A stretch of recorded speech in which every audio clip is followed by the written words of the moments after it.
All right, welcome to the Power Hour by the Center for Energy Workforce Development. My name is Concetta. I'm an electrician by trade, and I'll be your host.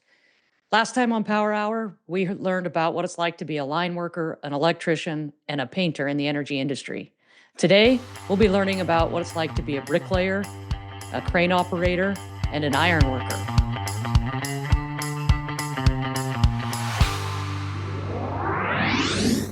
So we'll take a little bit of time, just a little bit of a housekeeping. We're going to take a little bit of time to answer some questions about partway through and then again at the end. So I just wanted to throw out there, if you have any questions, put them in the chat. When we take our little question breaks, we'll bring up your questions and try to get them answered the best that you can. And I'll try to give you a little bit heads up, but just know, throw them in whenever you're ready. Throw them in the chat, and we'll take care of them then. So the first thing I want to do is introduce you to our crane operator, bricklayer, and iron worker. Have them tell a little bit about themselves, and we're going to go ahead and start with Sarah. Sarah, can you tell us a little bit about yourself and your trade? Well, hello, my name is Saria Gwin-Maye. I am a 34-year iron worker, and with Local 44, I'm the political coordinator. I have a passion for what I do. Passion for what I do. Other than that, I am a veteran. Um, I just love what I do. So we might dive into this a little bit later, but I know when we talked that as far as when it comes to energy careers, we talked like you're the ones that are on, like, for an example, on the top of a windmill that's connecting the blades to the actual stand, right? I don't know what Yes, all the we parts are are. called. All Yes, right, we so you are. guys typically work up high in the air. So, all right, well, Yes. thanks for being here tonight. We can't wait to learn more about you and your work.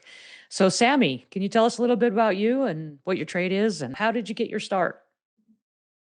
Um, so I'm Sammy Cossairt. I'm in Nashville, Tennessee. I'm a tower crane operator with Local 369 for Maximum Crane. I started as a laborer out of college and worked my way up with running equipment and foreman positions, and then moved to Nashville and got interested in the crane on a job site, and kind of it all fell into place piece by piece from All there. right. And Sabrina, can you tell us about yourself and how you got your start? My name's Sabrina. I'm a journeyman bricklayer for with Refractory out of BAC Local 1 out of Washington.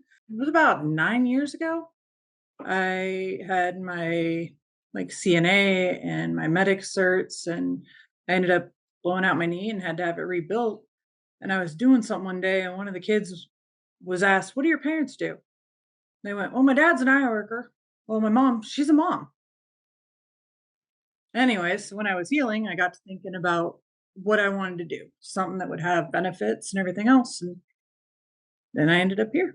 All right. We all get our starts in different ways. And I like to, for everybody to know that it doesn't matter where you're Oh, at or how you get your start. So we didn't cover that with you, Soraya, but we're going to just fold it into um, your day in the life. We'll have you include that when we talk about that. If you're good with that, yes. just to kind of, now we know who you are. Now we'll get to learn more about you. So last time we really established with our last group what it looks like to be in this industry. So we all kind of established, long hours. You wake up early in the morning. Depending on what your home life is like, you may have to get up a little bit earlier to get your kids or your family out the door before you go or take to you know school or daycare. So we kind of talked about all of those things and how some days that are long, and sometimes you might be working away from home and spend the whole week away, and then come back. And sometimes it's just a long commute. So we kind of covered all of that. But what we didn't cover, obviously, is what a day in the life of each of the trades that you guys are in. So now I kind of like, and I'm going to start with Sabrina here. But can you tell us what a day in the life of a bricklayer, especially doing refractory work, looks like?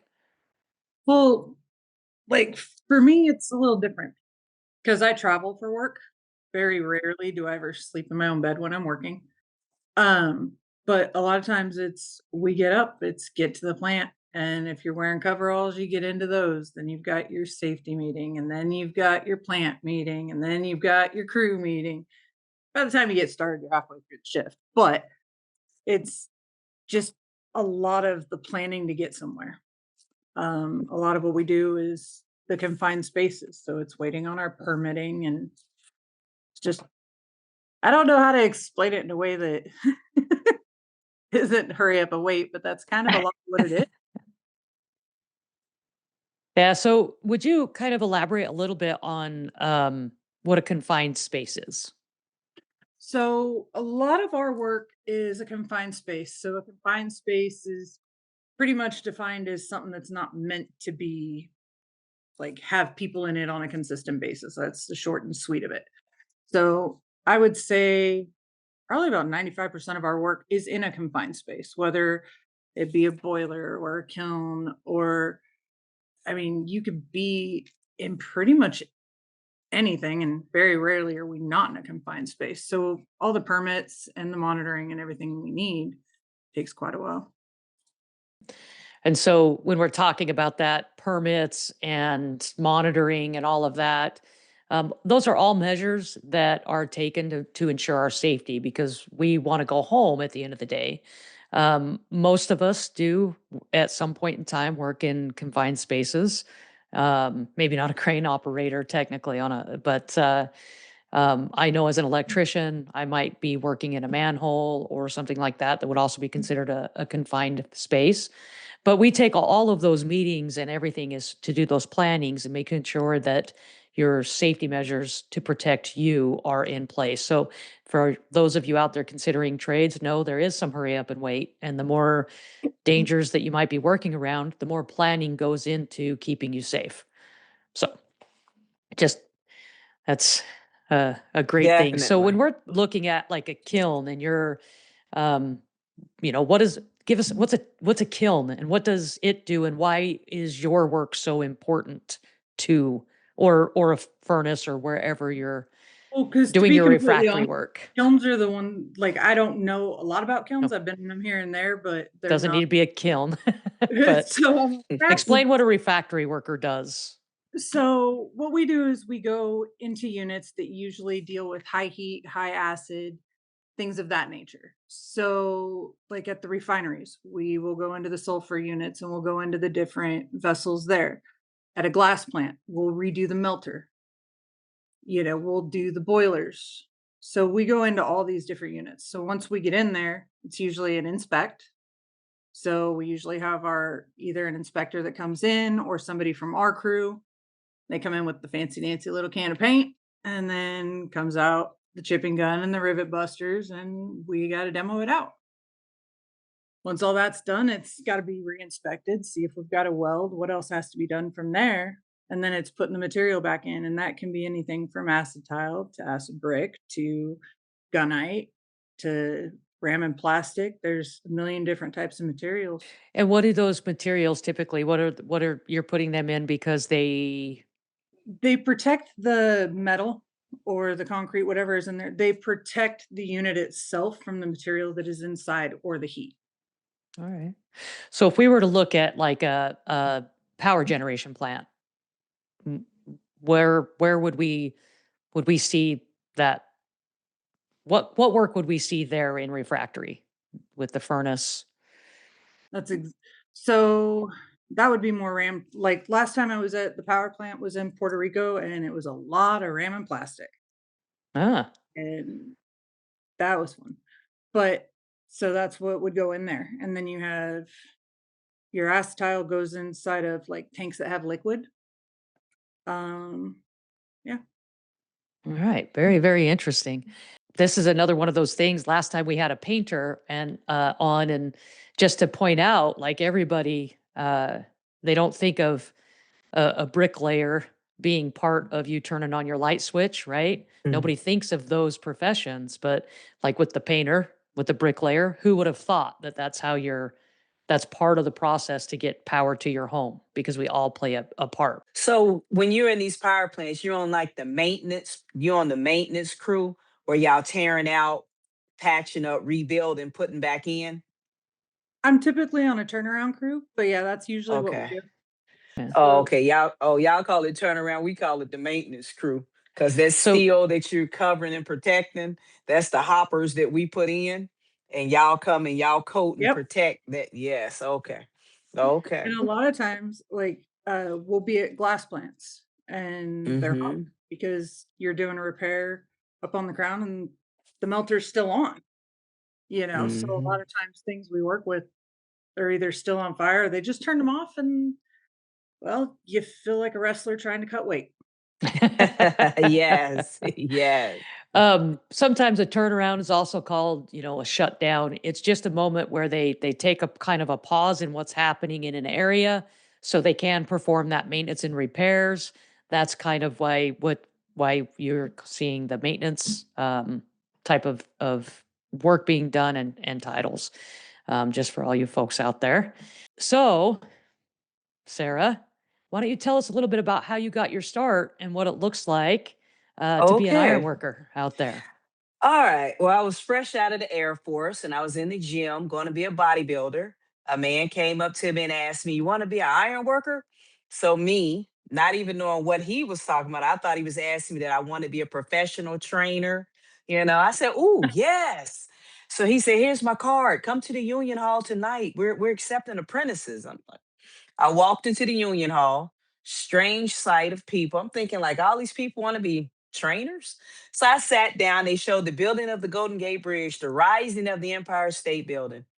Questions? I said, "What does that have to do with ironwork?" He said, "All those little people you see running around, those are iron workers." I was like, "Oh, bye." He said, "No, no, no, no, don't leave, stay, stay." I said, "Okay, okay." So that's how I got my start, not knowing anything about ironwork. Only thing I knew how to read a tape measure was the whole and the half. That was it. So in my first year of apprenticeship, I got my welding papers, which was stainless steel, stick, TIG, MIG. I got them in the first year because we didn't have a book teacher. The book teacher got sick. So we was in the shop hall first year. So that made me like marketable because I had my welding papers so early. I am an iron worker. What we do is we build bridges, we build buildings, the skeleton of buildings. We do stairs inside the building. We do maintenance, just as Sabrina said. We go into powerhouses and we tear hoppers out, put new hoppers in, which is stainless steel. Um, we do anything dealing with steel. We weld, we bolt it up, we fabricate it. The company that I'm with now, CXC Fabricating, we fabricate the steel before we send it out. Um, we like right now, a day in the life in an iron worker. My day starts, I wake up every morning at 3:30. I get to work by 5 o'clock. We have a JSA meeting. We have a toolbox talk.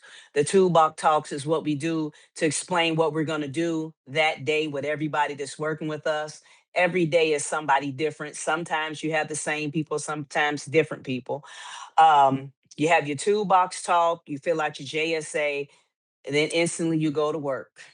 Today I was setting steel today, which means I have a meeting with the operator so that he'll know his distance and where he got to set his crane up at. It's so much more to ironwork that I find out as the many years I've been in. So much more. It's like you're an architect, you're a surveyor. It's so many things that you have to pick up in the middle of the job. So, Uh real quick, you said JSA. Could you tell us what that stands for? What a JSA is and what its purpose is?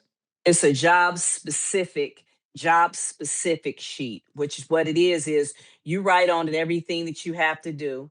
You write down the dangers that would be doing that particular job, and then you write down what cause of action you would take so that you don't get into that danger. So it's basic like a small little safety class that you have every morning about what you are about to do, far as the tools that you're going to use, the area that you in. Just like Sabrina said, confined spaces. We work in confined space all the time, which some people don't consider it confined space. We work in elevator shafts that elevators have not even been put in yet.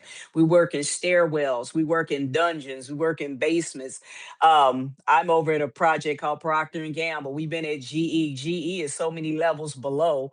It's confined space. So you do have your lockout tag outs where in the maintenance in the powerhouses you have lockout tag out where you have to tag machines out so that you can go and replace bolts, belts, engines, whatever it is you have to Nice, replace. nice. So you might also heard like there's different terms they use. JSA is pretty common. Another one you hear is JHA, which is job Hmm. hazard analysis, but they all serve kind of the same function. And again, I'll just touch on it again. It's to help keep us safe. So they are important. If Yes. you get started in your career, pay attention to those and participate in those talks, the toolbox talks, those coordination meetings is essentially what that is.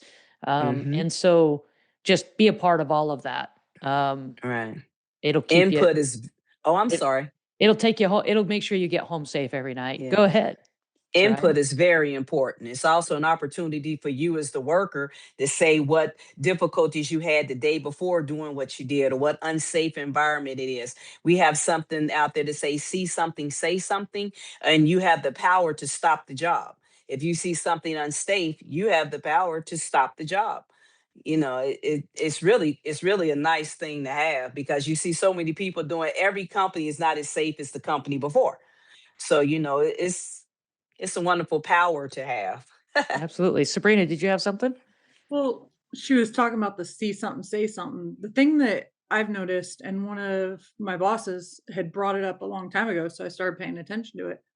You get a new person on the crew, ask them what they think, because like she mentioned lotto, and it had totally slipped my mind because it's a daily thing. But Right. new person on the crew, and hey, what do you see? What do you? And a lot of times they see something that none of us did. That pretty good catch. Yeah, there's two Hmm. things. The new person's got a new, fresh perspective. They haven't, figured that they just haven't gone blind to all of that stuff. And the other thing is I tell people that if you do have somebody new, keep an eye on them too, because they don't know certain things that you forgot. You just do it that way because you do it that way, but you forget that somebody else may not know how to do that. So I think of hammer drills. Those are big drills. They get caught up, they will injure you, right? I've seen kneecaps going out. I've seen if you're doing it wrong. I'm not trying to scare people into these in these careers, but there are definitely hazards and there's people out there that are going to kind of help you learn how to mitigate those. So I'll always that's my thing. I actually broke my hand on a hammer drill when I was an apprentice Mm, because nobody stepped in for me on that time. yeah. They make the tools way better now though. So, that's my thing. I always watch for that. Hey, is that person like, "Hey, just reposition it a little bit." That way, if something happens. So you'll have people around you all over the place that are gonna offer you those advices, those kind of pieces of advice, but we don't wanna see anything bad happen to anybody either. So you're gonna have a lot of people watching your back, but your head does have to be on a swivel, and then you have to know you'll learn all of these, what lotto means, lockout, tag out, all of those things. You'll learn all that in your apprenticeships and beyond. Sammy, can you tell us what a day in the life of a crane operator looks like? So I think I start about as early as Sarah does. Normally, I'm on a different job now, so it's not quite as many hours, but I'll describe the last one. So the last one was a 377-foot climb every morning at 3:30 in the morning, so in the dark, 6 days a week. First there, last to leave because everybody needs the crane. So you got to wait for everybody to go before you can actually climb down, unless it's one of the trades that's not using it. I spend most of the day with the concrete workers. 95% of them are amigos with language barriers, so it's nice to talk to or hear from them because you guys speak clear English. But so there's a lot of dealing with that. That's probably my biggest struggle is trying to keep things safe and moving still when you got to deal with that. But I usually spend 1 to 2 years on a job, depending on how high it is. Um, the last one was 29 stories.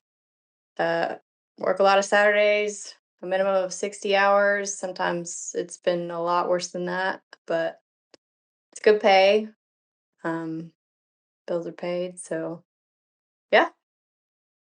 I love Miss it, but Sammy. it also Oh, go drains ahead. me. I Miss love it, but it Sammy, also drains me.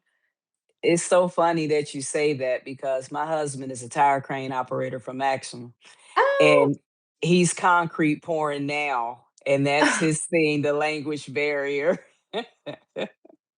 all day So, long. oh my God. He said, we have to swing. We got to keep swinging. And they keep doing this and they keep, it's a serious language barrier. So I do understand what you're talking about. Yeah, yeah. I love my amigos, but they are the hardest part. Yeah, so you guys are working off radio sometime because you're so high up there, you can't see hand signals. So sometimes with some cranes, you can use hand signals, which they teach you what all of those are, what they mean. Same with forklifts, lifts, and other equipment. But when you're in a tower crane, and you said the last project you were on was 29 stories, you're way up there. That crane doesn't start out at ground level; it starts out high, high up. So you can't see those kind of things. So being able to work through the language barriers that you will have out on job sites is a big deal. So with you up in that tower crane, let's see. So first of all, are you done describing your day? I don't want to interrupt your thoughts.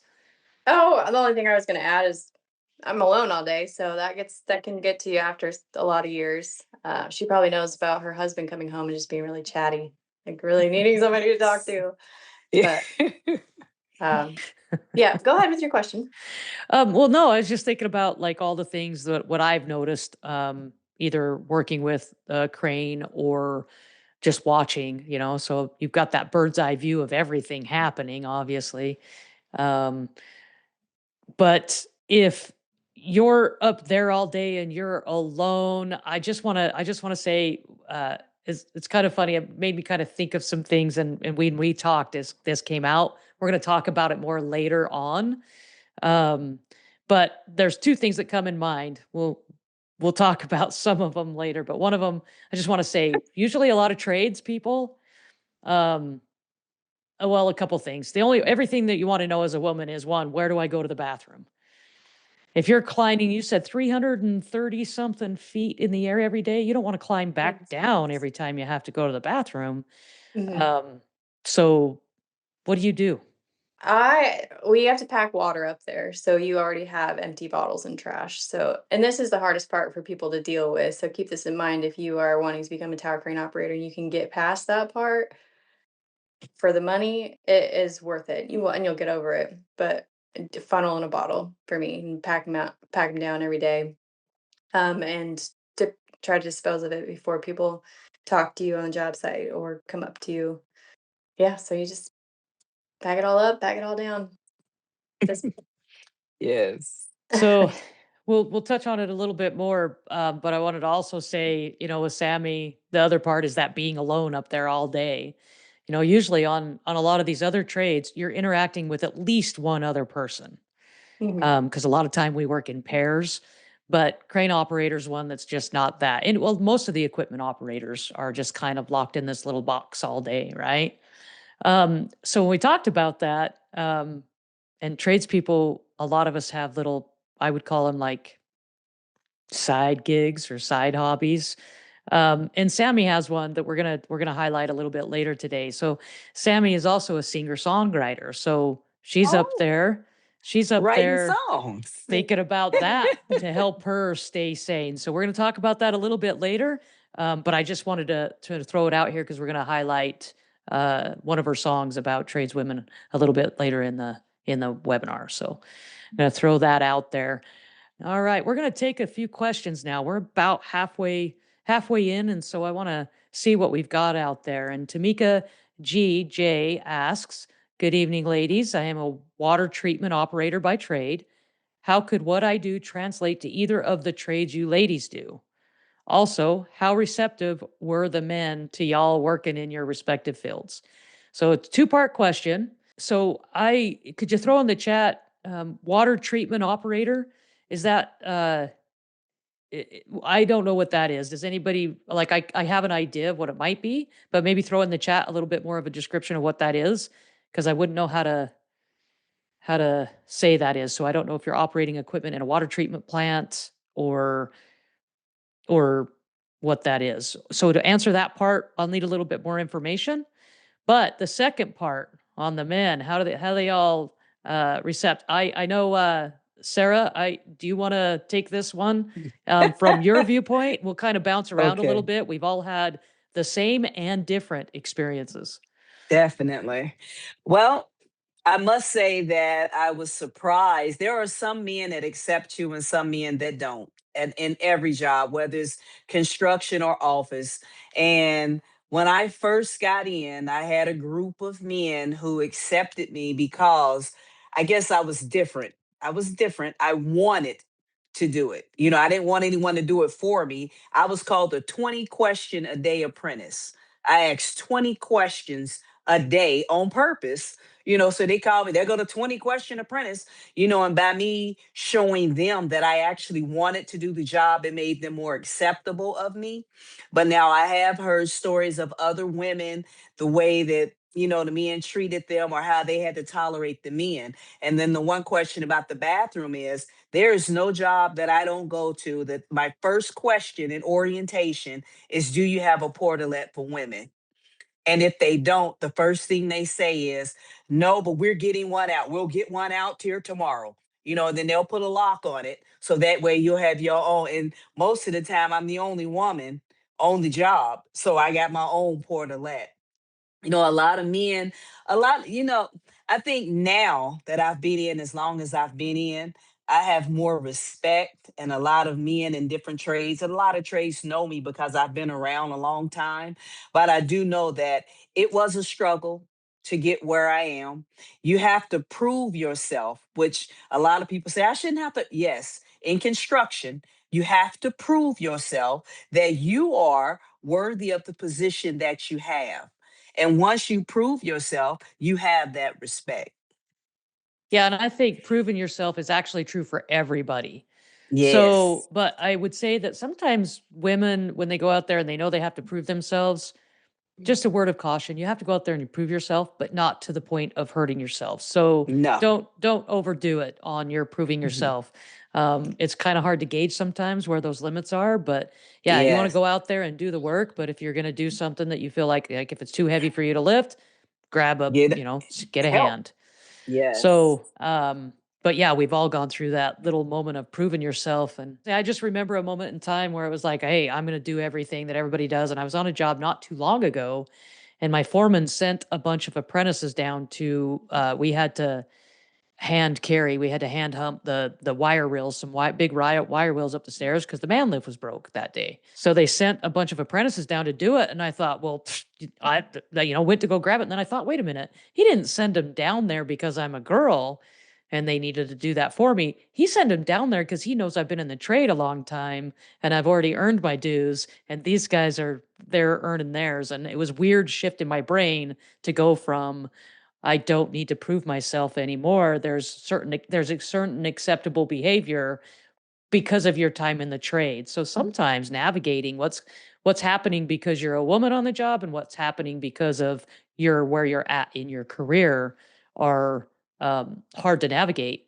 So a little bit later down the road, we're going to launch a mentoring program called Powerful Women, and that's so we can connect the newcomers, people who are interested in starting a trade, with some women already in there, so they can help you kind of identify those things and navigate those out there once you get started. Sabrina, or do you want to take on a little bit? So I I think it definitely came down to proving that you could be there, but I guess I've kind of had a different reaction to being a female going in. One, well, you've met me.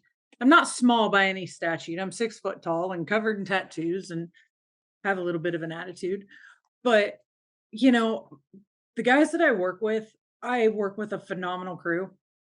And I was only first, second year into refractory, and we were on a job and we had a laborer that was there, and they said, "Oh, well, you're going to be on this crew way over at the other side of the plant."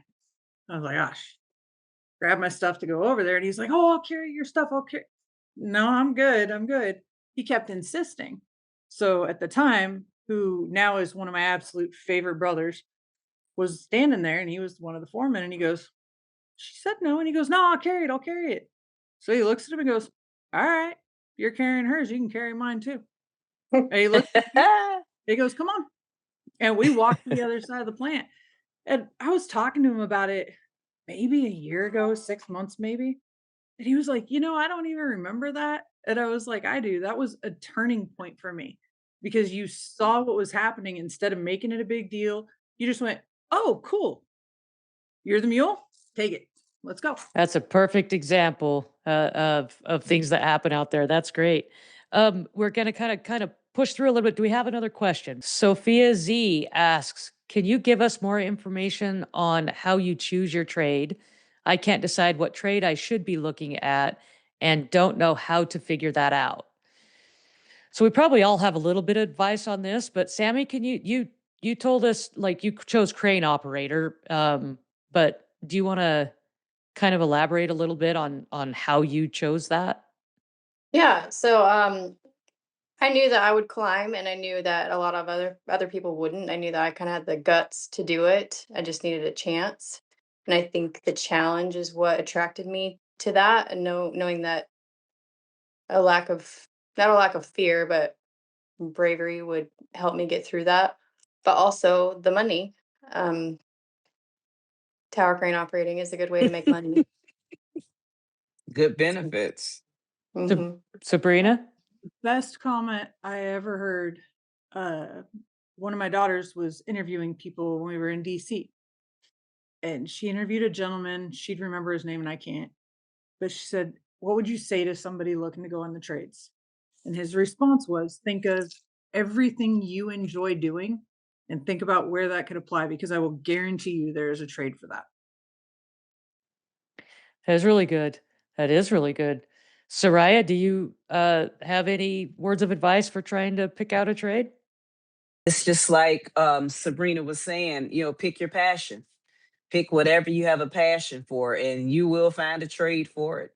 You truly will. So I help administer, and today I was teaching today in a pre-apprenticeship program, and this is something that we cover, and we cover it because our pre-apprenticeship program takes you through sampling a lot of different trades. And what I've noticed is everybody wants to do whatever trade we're doing that day. That's what they want to be because they're all so phenomenal, right? We go into the iron workers, they, start welding or they walk a beam or they do any of those things. They're like, yep, that's what I want to do. We go over to the operators and they run a track hoe or something. And nope, I want to be an operator, an electrician, so on and so forth.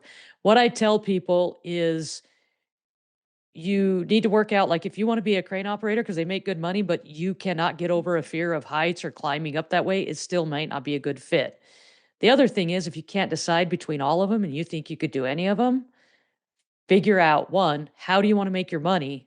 Because the rest of the things you can dabble in and you'll learn more about, and you could do some of those things as a hobby, if that makes sense. So if you like to do carpentry work, well, build your shed in the backyard. But if like to make money being a crane operator, go make your money at that. Does that make sense? So that's the advice that I offer people is one, be real about who you are as a person, and find out what the challenges might be in those careers and see if you got what it takes to get through them, like Sammy with her heights and climbing and all of that. And then from there, um, you've got to decide how you want to make your money versus how you want to treat your hobbies. So, all right. Amber S asks, I really want to work for Idaho Power. I always have. The energy industry is changing and expanding and taking over, and I want to be a part of it. I'm passionate about it. Any suggestions on how to get in?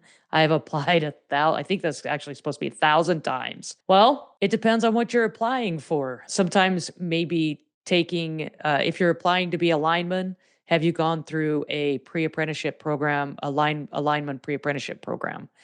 If you're applying to be a fabricator or something like that, sometimes those positions, if you go through a trade in construction, so if you want to be a fabricator, maybe you start out as an iron worker and then later learn how to fabricate from that. But the the the big deal is knowing which part of the power company, what you're trying to do there within the power company. And I'm just taking this. If anybody else has, you guys all have a chance to answer this, but um, within the power company, sometimes starting in a position that's not necessarily exactly what you want to do, but it's the one that you maybe have some qualifications for. Like sometimes you can get started as a customer service rep, and then you can apply for the internal postings to get to these other positions and apprenticeships. So those are some things you can look at, but it really is going to be highly dependent on which position you are trying to get into within the power company. Anybody else have anything to add to that one? The one thing that I've always found out about that particular the power company thing is like a lot of people are grandfathered in, and it's about who you know. So like you said, get in on a low ball and work your way in and get to know people, introduce yourself, get to know people, get interested in whatever it is you want to do, and then apply for it. You got to get in there and get to know somebody. That's why it's Right. so hard to get in. That's why she applied so many times, because it's like they bring their daughters in and they bring their sons in and they bring their grandkids in, and that's how they take them in first. So Right. just like you said, get in on that low ball, get in there wherever it is, because I was just working at GE and I found out that the bathroom cleaning person make $31.95 an hour. And only thing they do is drive around from building to building cleaning the bathrooms. And she said, this is where I'm starting. She said, I look at the board every day to see what's available, and then I'll work my way through. All So right. Thank you for sharing your questions and joining us on the Power Hour. Don't forget to check out Sammy Cossart's song, Tradeswoman, and join us next time where we continue our discussion. But this time, we're going to dive into the mental and physical demands of these trade careers.